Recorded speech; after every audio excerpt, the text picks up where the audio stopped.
This is Ira Glass. On This American Life, we tell stories about when things change. Like for this guy, David, whose entire life took a sharp, unexpected, and very unpleasant turn. And it did take me a while to realize that it's basically because the monkey pressed the button. That's right, because the monkey pressed the button. Surprising stories every week, wherever you get your podcasts. What's good, y'all? You're listening to Code Switch from NPR. I'm Gene Demby. And I'm B.A. Parker. Parker, you may have missed this, like, with the tsunami of everything else happening in the world right now, but I want to talk to you about the Sharia-Free America Caucus. What exactly is that? So, okay, in late December, this congressman from Texas named Keith Self started a new caucus in Congress that he said he was forming to keep out the influence of Sharia law in the United States. Sharia poses a unique and profound danger. It is far more than a personal faith. It is a comprehensive system of governance, culture, and domination that enforces submission through violence. What does he think Sharia law is? Man, I don't know. But the paperwork on the creation of this caucus from Keith Self is kind of vague, like on what Sharia entails, but it's clear from his own words that he sees the existence of Muslims in America as evidence of creeping Islamist indoctrination. All cultures are not morally equivalent. Whereas Christianity is the religion of peace, of reconciliation, of love, Islam is a religion of the sword. And he's not the only one, because he boasted that his Sharia-Free America Caucus now runs 60 deep. Wait, 60 members of Congress? Yeah. So, you know, I wanted to look up the numbers because I was curious about what this kind of messaging from Republican leadership might signal to rank and file Republican voters, like what it tells us about the way they feel about things. And the numbers I could find were from right after the Muslim ban, you know, during the first Trump administration, way back in 2017. But the New America Foundation found that more than 70% of Republicans held negative views of Muslims. What? Yeah, right? Compared to 42% of the general public. 42%? Still kind of high, not gonna lie.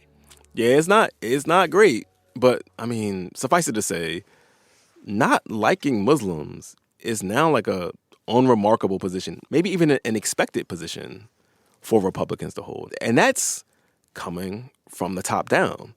So I got pulled down this rabbit hole because, you know, I thought the way that people pick their political party was a result of their personal ideology, right? Right. I mean, me too.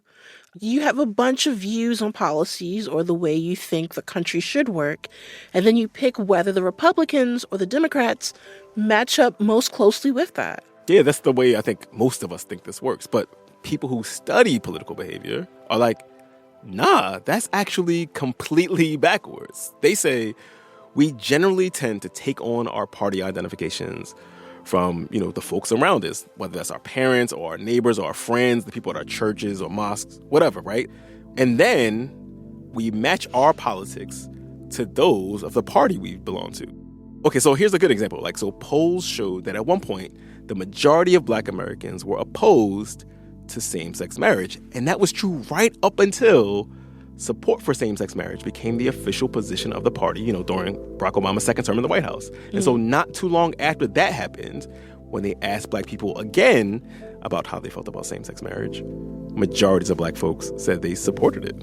So because Black folks overwhelmingly identify as Democrats, which we've talked about before on the show, and they identify as Democrats regardless of whether they are conservative or liberal or whatever, when the party that Black folks belong to moved on same-sex marriage, then Black folks moved on same-sex marriage. Exactly. And shifts like this happen all the time. And the political scientist Lilliana Mason told me that it's happening more often and for everybody.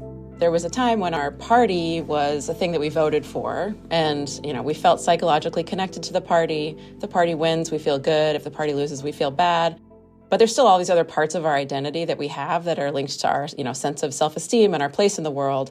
So Lilliana is talking about our racial identities and our religious identities, and, like, you know, whether we identify as runners or readers or parents. But she says that something has changed as a lot of us millennials and Gen Zers were coming of age politically or just becoming old enough to vote.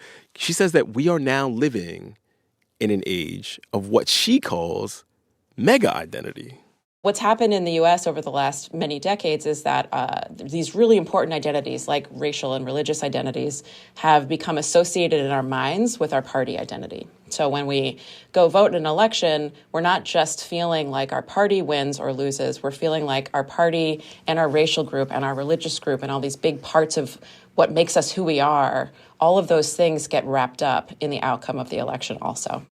So I think we sort of knew that people's views on all kinds of issues around race and justice, like policing or affirmative action or whatever, were shaped by which party they vote for. Mm-hmm. But she's saying, actually, the ways we think about our own racial identities are shaped by the parties we vote for, too.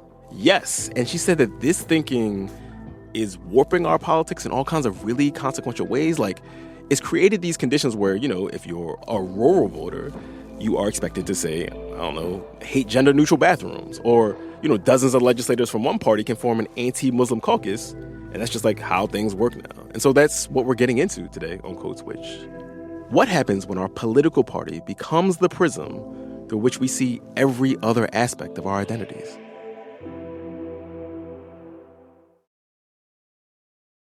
Lilliana Mason has been looking into the ways that our party affiliations have become more entrenched and louder parts of our lives. And she's the author of a book called Uncivil Agreement: How Politics Became Our Identity. And she says that back in the day, it was very common to have like Republicans who identified as more liberal or Democrats who identified as more conservative, and that their political parties didn't tell you much about all the other ways they identified as people. It wasn't automatically predictable. If you found out someone was a Democrat or Republican, you weren't able to predict probably what their religion was. Or if you could identify someone's racial identity by looking at them, that didn't necessarily mean that you could identify their partisanship. Right. And these things that weren't really very well predictive of each other 50, 60 years ago, now it's a lot easier to predict. So if you know someone's race and religion, you can guess pretty well at what their partisanship is, and you're going to be right a lot of the time. It's not always 100% predictive, but the correlations just have become a lot stronger between these kind of cultural and social identities and the party that we identify with. So you say that there's like this much tighter link between these other identities we have and our partisanship, like our racial identities, right? So how did the emergence of partisan mega identities change how we think about issues and policies related to race? Like, how did we get here? Yeah, so there's a concept that the political scientist Michael Tesler calls racial spillover effects. Okay. And what that means is like there were policies that before, let's say, Obama, right, you could know somebody's position on healthcare, and that wouldn't actually give you a lot of information about their racial attitudes, right? Knowing someone's positions on healthcare, they could have a variety of different racial attitudes. After the Obama administration, healthcare attitudes and racial attitudes are very tightly connected. So what happens is that when our politics becomes more racialized, the things that we used to think of as not racial have become racial. So it's easier to guess people's preferences about things that technically are really not about race at all. As long as we know what they think about racial equality, we can guess a whole bunch of different policy positions. So you're saying that like if you know how someone feels about the Affordable Care Act, you can probably tell, you could tell how they feel about any number of issues. Like you probably tell about how they feel about like policing or something like that. Right. And that was not the case before the Obama administration. So basically, like if you go to, 2005, what a person thought about healthcare and public healthcare was not a good indicator for you of what they thought about policing. But after the Obama administration, those two things became connected in people's minds. So it became easier for us to guess one from the other. And so the spillover is basically saying like, there was a time when healthcare, we didn't think of healthcare in racialized terms, but after Obama was a major proponent of the Affordable Care Act, then we applied our racial attitudes to how we evaluated healthcare policy. This might sound like a stupid question, but is that because Obama was black? Yeah, it's a huge part of it. And one thing that Michael Tesler actually looks a lot at is how essentially just having Obama as the president, regardless of what he did and regardless of the positions that he had, or even whether or not he talked about race at all, which he did less than a lot of our white presidents, the fact of him being a black man in the White House was itself an indicator for a lot of people that they could apply their ideas about race to what they wanted government to do in a way that they hadn't necessarily before, or that people maybe who were not paying a lot of attention to politics in the past, the signal of what Obama looked like was such a simple and easy to read signal that it allowed them to connect their racial attitudes to a bunch of other political attitudes that they hadn't really connected before. Okay, but the sorting, like the partisan sorting along racial lines that we see that's like in American politics, that started happening decades before Obama, right? So that basically, the process of racial sorting started in the 1960s after the civil rights legislation of 1964 and 1965, after which white Southern Democrats were very, very unhappy about that civil rights legislation. Those Democrats, though, hated the idea of being Republicans. They would never, ever identify as Republican because for them, the Republicans were the aggressors in the Civil War. So for them, they couldn't imagine themselves even knowing someone who identified as Republican. But so what ended up happening is that then it took a full generation for them to move away from the Democratic Party because there was nowhere else for them to go. Right. And ultimately, their children were able to identify as Republicans because they didn't grow up with the same kind of feeling about the Republican Party that their parents had grown up with. So it took a whole generation, which is decades. And then at the same time, the 1960s and 70s, we also had women's rights movement, and we had a lot of other sort of like movements towards social progress across multiple dimensions that weren't just racial, but also even religious, right? We had evangelicals becoming much more engaged in politics in the 1970s and 1980s, and especially in the 90s.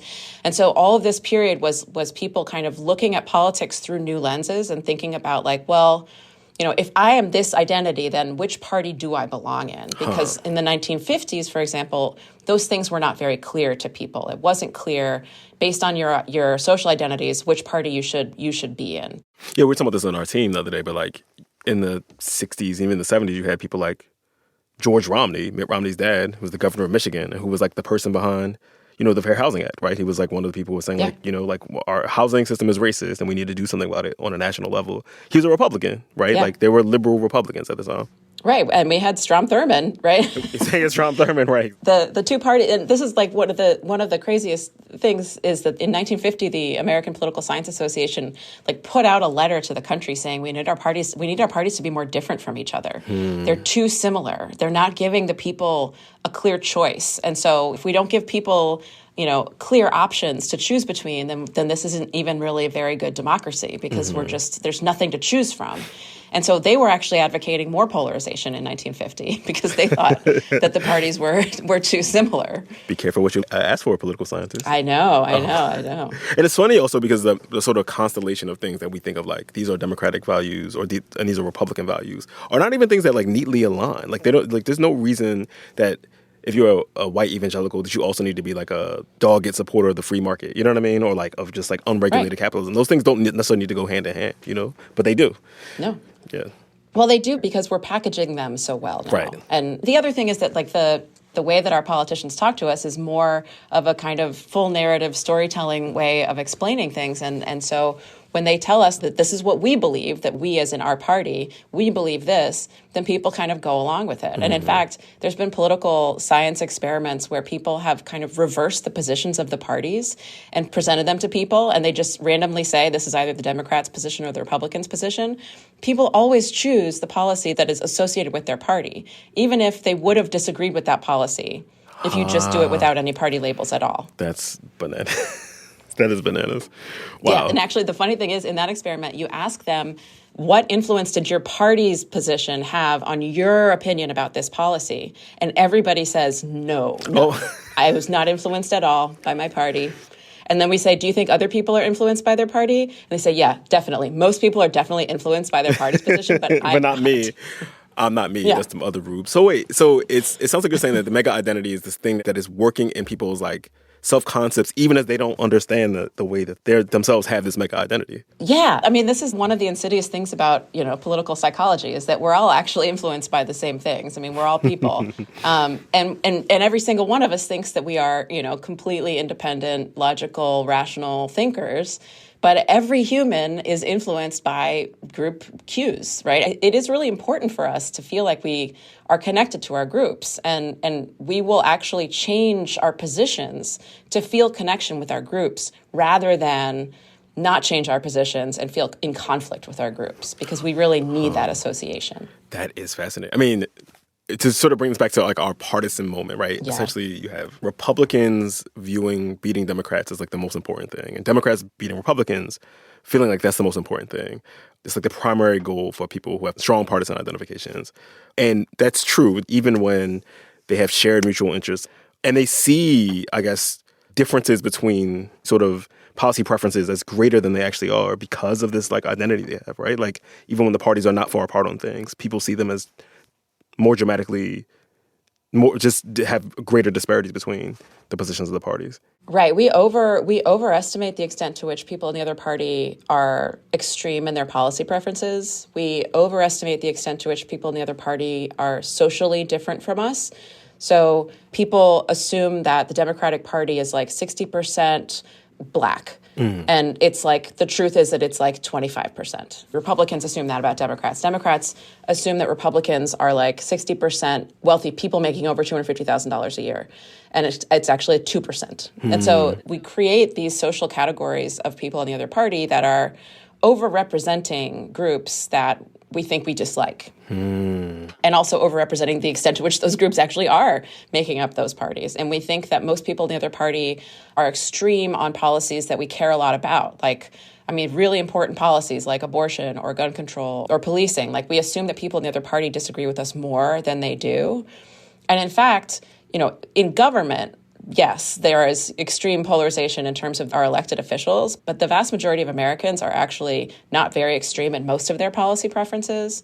There are things that we agree on massively that we think of as intractable problems. Gun control and abortion are two of those things where there's massive agreement across the country on at least some elements of the types of policies we should have, and our elected officials are just not interested in any of the things that we can all agree on and that we could compromise on because it's not in their interest to remind us to compromise with each other, right? They want us to stay on our sides, and they want us to assume the worst about people on the other side. So it sounds like, tell me if this is the wrong way to think about this, but it sounds like the racial resentments of the 1960s, right, created like a new sort of partisan reality, right? But now it sounds like what you're saying is like, our like current partisanship is supercharging racial resentments or people's racialized ideas about each other? I think it's more like, before this process of sorting happened, there were plenty of people who were super racist, right? But they weren't necessarily going into the voting booth and making their decision in the voting booth based on that attitude. Because the divides in the 1950s, especially the racial divides in the 1950s, were within the parties, right? There were white supremacists in both the Democratic and the Republican Party. And they were fighting with their fellow partisans about racial issues. They weren't fighting Democrats versus Republicans until that civil rights legislation happened. And then it became clear that the Democratic Party was the party of civil rights. And then, and ironically, right, it's a good development politically in the sense that when both parties are internally divided on something, we make zero progress on it. Like, we can't make progress if each party is within itself divided. If one party takes a position, then there's a potential in a two-party system, there's a potential that actually we can make some real progress here because there's a whole political party devoted to it. It's more political power. And in fact, when the Democratic Party really took on the mantle of civil rights, it was more political power than the civil rights movement had in a very long time, forever. I mean, except for, going back to the Civil War, there hadn't really been, in a two-party system, one whole political party saying, like, we're going to make this happen and we're going to have progress. And the other thing that happened is it wasn't just racial, right? It was also about gender rights. It was also about gender identity. And we forget, I think, how fast all of this has happened We have human lifespans, so like we don't really think historically, but like in terms of like historical view, the rapidity with which we've made actual progress in terms of racial equality, gender equality, same-sex marriage is only 10 years old in the United States. You know, my own mother couldn't get a credit card without her husband's permission until she was 28 years old.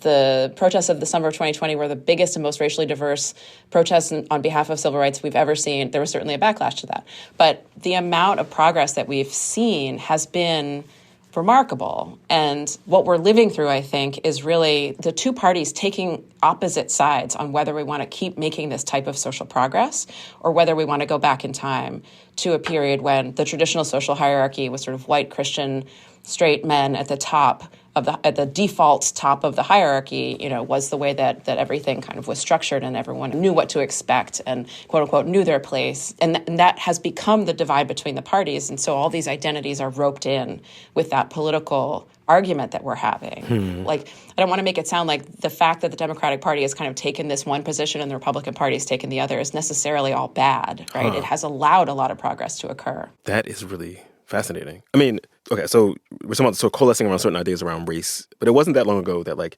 even though anti-Muslim sentiment has been sort of like bubbling around and like in the ether of American political discourse since like 9/11 at least, right? It was also the case that like politicians like, you know, George W. Bush, who was a Republican, would say like Muslim Americans are, you know, validly and legitimate Americans and like we, you know, they're hardworking people of faith. And like there were still political costs for Republicans to be, or anybody, political officials to be seen as like xenophobic or racist. And we fast forward today, we have the Sharia-free America Caucus, and there's no real internal rebuke among Republicans. And so this link between racial attitudes and party ideas, to your point, is like becoming sort of totalizing, right? Yeah, the norms really have changed. You know, it's easy to think of American history as this like constant progress forward, but actually we've gone backwards a lot since even the early 2000s in terms of our ideas about what's appropriate to say and what's not as an elected official. I would say that there's a couple of things that I would use to explain this anti-Sharia caucus. The first is that I'm not sure that they even know what Sharia means, right? It's clearly like a signaling tool for just disliking people who are a different religion and have brown skin, most likely. Sharia is like a shorthand. It's like Sharia is like woke or DEI or one of those things, like carrying all this weight, like in the right. It's a way to say I don't like this group of people without saying I don't like this group of people.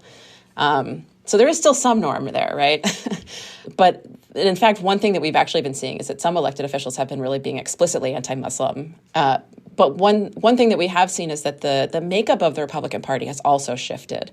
And the people who kind of came in with the wave of Tea Party Republicans in 2010, they really replaced a lot of older Republicans who didn't behave this way. So it wasn't that elected Republicans changed the way they behave. It's that the people who used to behave in a certain way were replaced by people who were much more willing to behave in ways that were openly, you know, either discriminatory or just sort of attention-getting. And in the 1980s, we would have considered like improper political behavior for an elected official or someone in Congress.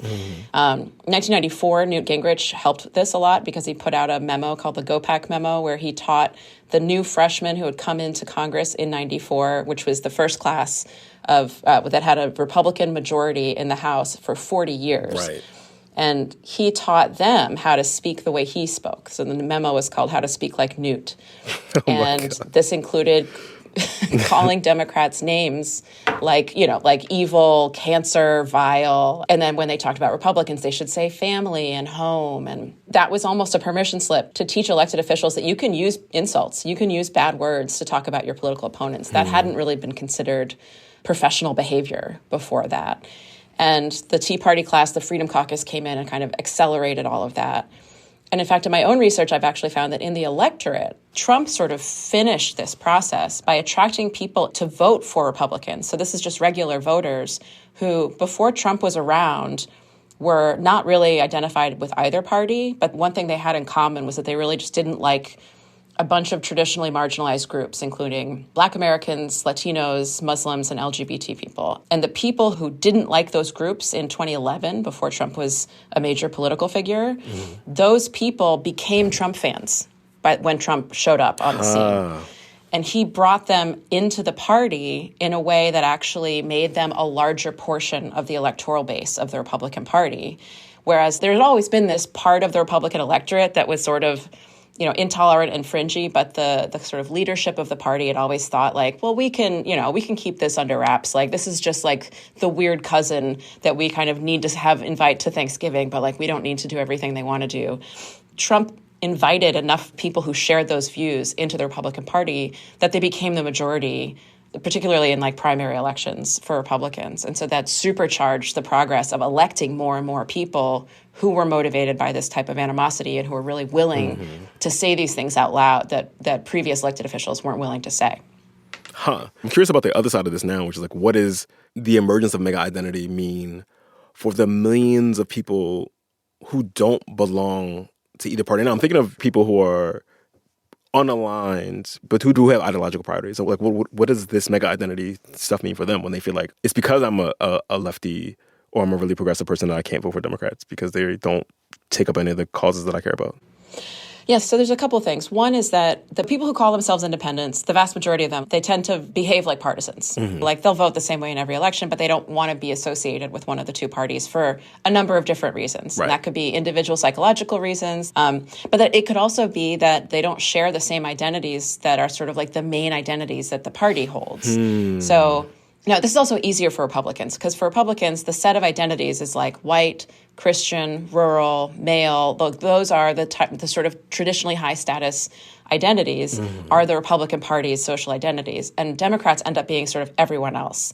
So that's less of a cohesive set of groups. But one thing I found in a study that I did with my colleague Julie Ronsky is that Republicans who are not members of the sort of that set of very clear Republican identities, they feel less attached to the Republican Party. So if they're not Christian or not rural or not really conservative or not white, the people who are missing one of those key Republican identities tend to be less strongly attached to the Republican Party. So if you have sort of a conflicting identity or a cross-cutting identity, it can be kind of a weakener of your partisanship. And the same is also happening on the left. If you're an evangelical Democrat, for example, you can be a slightly less strongly identified Democrat because you're a member of a group that tends to be associated with the other party. And so if you have one or more cross-cutting identities, so identities that are not consistent with your party, then often that is what leads you to not identify as a partisan in that party, because you're like, well, I'm not really one of them because I'm not different from them in this one important way. But I will say that, like, the other part of your question is sort of like what's happening with the younger people. And I do think a lot of these norms are becoming weaker with young people right now, that this sort of community norm around who you're supposed to vote for is weakening, partially because partisanship is actually weakening for young people, because for a lot of young people, I mean, college students right now don't remember a time before Trump. So for them, politics is the Trump era politics. And for those of us who do remember a time before Trump, right, we think of this as like the worst politics. It's mean, it's full of insults and bad behavior and law breaking and rule breaking and norm breaking. And for young people, this is just politics for them. This is what it is, yeah. Just regular. It just really turns them off. They're kind of saying, like, I don't actually want to be part of any of this. Like, I don't trust you people to be doing things responsibly right now. So do you think that this weakening sense of partisanship among younger folks, could that arrest this like partisanship as identity doom spiral that we seem to be in? I don't know. I mean, maybe, or right? Like that's the, I guess it's a hope. I don't know. We don't know what happens when people move away from believing in the political system. I mean, one thing that we do know is that, like, polarization can decline if people move away from the political system, but also moving away from the political system is really rejecting democracy in a lot of ways. And that's usually where we see violence emerge, is when people reject the political process, they turn to extra political means. Any other avenues to get things done or to sort of advance their political goals, yeah. Right. And in essence, democracy exists to manage conflict in a peaceful way and to allow a transfer of power to occur in a peaceful way. It's the only way that we've, discovered that can do that. If what our elected officials are doing is alienating young people from the process itself of politics, then that does risk having a much more chaotic and potentially violent method of engaging politically. But for young people, the concern is that by unmooring them from a political system and by undermining their trust in institutions and the way that we've found democracy to work in the past, it may open them up to a type of politics that is not democratic and is more based on force and disruption than kind of compromise and legislation. Whew. That's not scary at all. I mean, the legislation's not working. I understand it, right? It's easy to understand, but it's, democracy is not the best. Like, who is it? No, democracy is the worst system of government except for all the other ones. He's like, right. Who said that? I feel like it's like Churchill or something. It might have been Winston Churchill.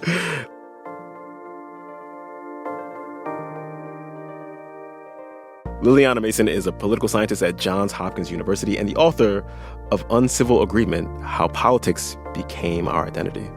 Thank you, Dr. Mason. Appreciate you. Thanks so much for having me. And y'all, that is our show. You can follow us on Instagram at NPR Code Switch. That's all one word. If email's more your thing, ours is codeswitch@npr.org. And of course, subscribe to the podcast on the NPR app or, wherever it is you get your podcasts. You can also subscribe to the Code Switch newsletter by going to npr.org/Code Switch newsletter. And just a reminder that signing up for Code Switch Plus is a great way to support our show and public media. And you get to listen to every episode sponsor-free. So please go find out more at plus.npr.org/Code Switch. This episode was produced by Jess Kung. It was edited by Dahlia Murtada. And we'd be remiss if we did not shout out the rest of the Code Switch Massive. That's Christina Kalla, that's Xavier Lopez, that's Leah Danella, and that's Yolanda Sangweni. As for me, I'm Gene Dumby. I'm B.A. Parker. Be easy, y'all. Hydrate.